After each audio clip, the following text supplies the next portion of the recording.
Olá, meus irmãos, saravá, que a paz do Oxalá esteja com todos vocês. Sou o Pai Léo das Pedreiras e estou aqui para mais uma pílula do nosso canal. E mais uma vez para falar de Exu. A gente está fazendo uma série aí de vídeos de Exu, mas antes da gente falar, quero pedir que você se inscreva no nosso canal, ative o sininho e dê o seu joinha, dê o seu like. Então clica aí embaixo, ajuda o nosso canal a crescer. E se você está vendo esse vídeo aqui pelo Instagram, segue a gente no @umbanda_rp, que é o nosso Instagram oficial. Quer mandar um direct, quer mandar uma mensagem, manda lá. Lá eu consigo sempre responder, então manda lá que fica mais fácil, tá? E hoje, aliás, é importante a gente falar que nós estamos com o lançamento do nosso workshop de Exu, que já está saindo, então deve sair nas próximas semanas, aí acho que até a próxima semana já está aí para vocês lá na plataforma do Hotmart, tá? Então, quer entrar em contato, entra aí com a gente, tem as nossas redes sociais e logo sai esse curso aí que foi dado e foi gravado, tem 3 horas e meia de material, tem muita coisa. Além da parte prática, tem uma parte histórica muito interessante para a gente entender do culto de Exu, da onde que vem, todas essas coisas, uma série de informações, padês, oferendas, assentamentos, enfim, tem muita coisa legal, tá? Bom, dito isso, surge uma dúvida quando a gente fala de Exu, e é uma dúvida que as pessoas colocam bastante aqui nos comentários, e aí eu vim aqui pra gente conversar sobre isso, que é se o meu Exu pode ser o meu guia-chefe. E aí, pode ou não pode? A gente primeiro precisa entender qual é o conceito de guia-chefe. Todos nós temos os nossos orixás, certo? E aí varia de doutrina para doutrina. Tem doutrina que cultua apenas um orixá, tem doutrina que cultua 2, né, chamando o segundo de Juntó, tá? Tem doutrina que cultua 3 orixás, como o caso da doutrina do meu pai de santo, que cultuam 3 orixás, e tem culturas que cultuam 4 orixás, né?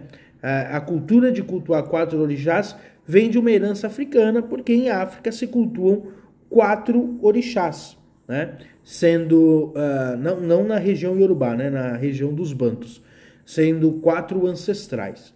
E essa cultura é uma cultura que o Pai João trouxe para a nossa casa, e na nossa casa nós cultuamos 4 orixás. Então cada um tem 4 orixás da sua coroa, tá? Se você quiser saber, pai, eu queria saber muito qual a diferença do orixá de coroa pro orixá Juntó, pro orixá de herança e o orixá de guarda, como que funciona, quem são esses 4 orixás, tudo isso a gente já tem aqui no canal. Tanto um vídeo explicando os orixás, todos os 4, como um vídeo específico para cada um desses. É só você procurar aqui no canal, só você colocar orixá de coroa, Umbanda Reino da Paz, ou orixá de coroa Pai Léo, vai achar, tá? Orixá de companhia, orixá Juntó, enfim, orixá de herança, você vai achar a explicação desses orixás, tá? Então não vamos nos atentar muito em explicar isso, mas é importante entender pelo menos o orixá de frente.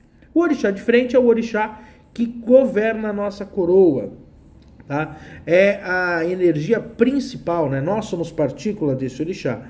Então, por exemplo, no meu caso, eu sou filho de Xangô, de coroa, então Xangô é o meu principal orixá, é o meu orixá de coroa, chamado de orixá de frente, certo? Esse é o orixá principal da minha coroa, não existe força maior do que ele, não existe energia que comande mais minha vida do que essa energia, ok? Feito isso, nós temos que entender o que é o guia de frente. Guia de frente seria o representante deste orixá de frente. Então, olha só, seria impossível que um orixá de frente, por exemplo, eu sou um filho de Xangô, um orixá meu de frente é Xangô, e o meu guia-chefe seria um caboclo de Oxóssi. Alguma coisa está errada. Pai Léo, mas eu não tenho um caboclo de Xangô. Bom, pode ser que não seja caboclo o teu guia de frente, ou além disso, pode ser que o teu guia de frente nunca tenha vindo em terra.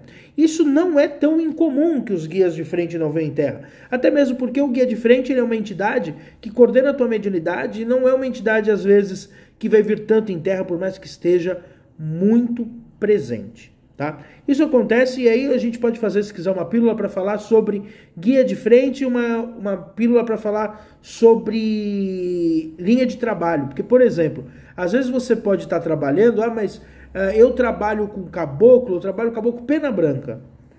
Tá? Por exemplo, vou dar de caso o nosso irmão Rodrigo, né? Que está sempre aqui no canal. Ele é filho de Xangô e o caboclo de trabalho dele é o Pena Branca, que é de Oxalá. Mas ele não é o guia diferente? Não, o guia diferente dele tem nome, já deu nome, né? Eu não vou ficar falando porque não compete ficar falando o nome de entidade dos outros, né? Mas aí ele tem o guia diferente dele, um caboclo de Xangô, que é o guia diferente, e o Pena Branca é um guia de trabalho, tá? Então existe essa diferença que um dia a gente pode fazer uma pílula só sobre isso. Se vocês quiserem saber, comenta aqui embaixo, tá? Que é um assunto interessante, né, pra gente explicar. Então, a partir do momento que o guia de frente tem que ser do meu orixá, aí tem que ser ligado ao meu orixá, como a própria palavra está dizendo. Então, por exemplo, se eu sou filho de Xangô, eu tenho um guia diferente, um caboclo de Xangô ou outra entidade.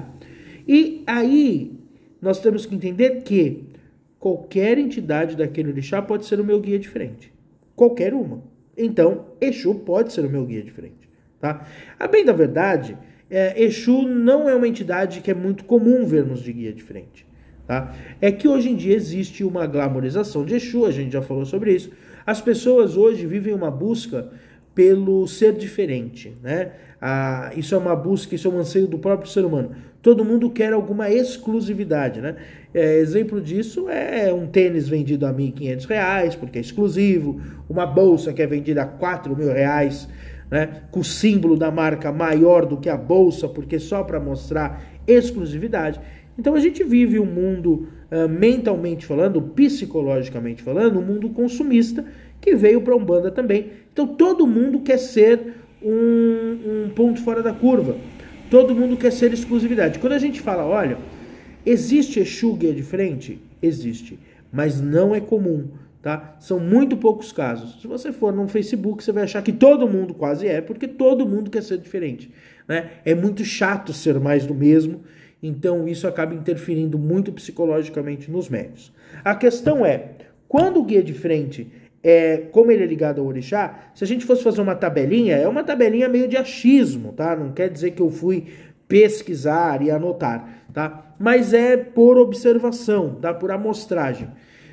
Podemos dizer que 70% dos guias de frente sejam caboclos, tá? Por quê? Porque muita gente tem caboclo de Ogum, caboclo de Xangô, caboclo de Oxóssi, caboclo de Iemanjá, de Ançã, caboclos de Oxalá como guias de frente. 70%. Os outros 20% seriam de pretos velhos que são guias de frente. Principalmente em filhos de Obaloê e filhos de Nanã. É muito difícil você ver um filho de Oxóssi com guia de frente, um preto velho de Oxóssi. Pode ter, mas é difícil, tá? Normalmente, Oxóssi é um caboclo de Oxóssi. Mas pretos velhos de Obaloê e Nanã são muito comuns estarem à frente, tá? Com os outros 10% que sobra, aí nós podemos tirar 5% de herês, que são as pessoas que são filhos de Iemanjá, filhos de Oxalá, filhos de Cosme e Damião, que são muito ligados a linhas de herê, tá? E podem ter o herê como guia de frente. E aí os outros 5%, 2% seriam de Exus e Pombagiras, tá? E os outros 3% a gente dividiria entre baiano, boiadeiro, marinheiro, cigano, malandro, cangaceiro e todas essas outras linhas. Então sim, você pode ter um boiadeiro chefe da sua coroa, você pode ter um baiano chefe da sua coroa, você pode ter um marinheiro chefe da sua coroa, você pode ter a sua cigana como chefe da sua coroa, um Exu, enfim, qualquer entidade pode ser chefe da sua coroa. O mais comum é caboclo, mas você pode ter pretos velhos e qualquer outra entidade. O que vai mudar a entidade ser seu chefe de coroa é só porque ela tem a patente mais alta da sua coroa. E como é que eu sei qual que é meu guia de frente? Desenvolvendo. E no meu desenvolvimento, como é que eu descubro? Perguntando para as entidades. Tá? Não precisa ser só para o caboclo, você pode perguntar para o preto velho. Pai, o senhor é o meu guia de frente? Pode ser que o preto velho fale, não, filho, teu guia de frente é o caboclo tal. Tá? Perguntar para a entidade é a melhor coisa que a gente faz. Agora, se eu não perguntar para a entidade, eu posso, através do ponto riscado, saber que aquela entidade é um guia. E guia é patente espiritual. Tá? Então, por exemplo, na sua coroa você pode ter 2, 3, 4 entidades que são guias. Guia de frente vai ser um só. Um só vai ter essa denominação. Mas ter a patente de guia, por quê? Guia é uma patente, guia, socorrista e protetor são as patentes de Umbanda. E você pode ter vários guias. Se você quiser que eu fale mais disso, posso fazer outros vídeos, porque é um assunto, pode parecer que não, mas um pouco complexo, mas a gente pode ir esmiuçando de outra forma, explicando que é um protetor, explicando que é um socorrista. Mas para a gente entender, sim, o seu Exu pode ser o seu guia de frente, não é comum, tá? Podemos dizer aí que 2% da população, então a cada 100 pessoas, 2 vão ter Exu de frente, tá? Não é comum, mas isso pode ocorrer. E aí já é até uma outra pergunta, esse Exu pode ser chefe de uma casa? Pode ser guia-chefe de uma casa? Pode. Assim como um Exu pode ser guia-chefe de um médium, ele pode também ser o guia-chefe de uma casa, sem problema nenhum. Agora, se você quiser saber mais disso, você vai ter que procurar um terreiro. Se quiser fazer o nosso workshop, vai te ajudar bastante, porque a gente fala sobre isso. Mas, principalmente, procure um terreiro. Um abraço, saravá, e mais uma vez, sim, Exu pode ser guia de frente de um médium. Um abraço e até mais.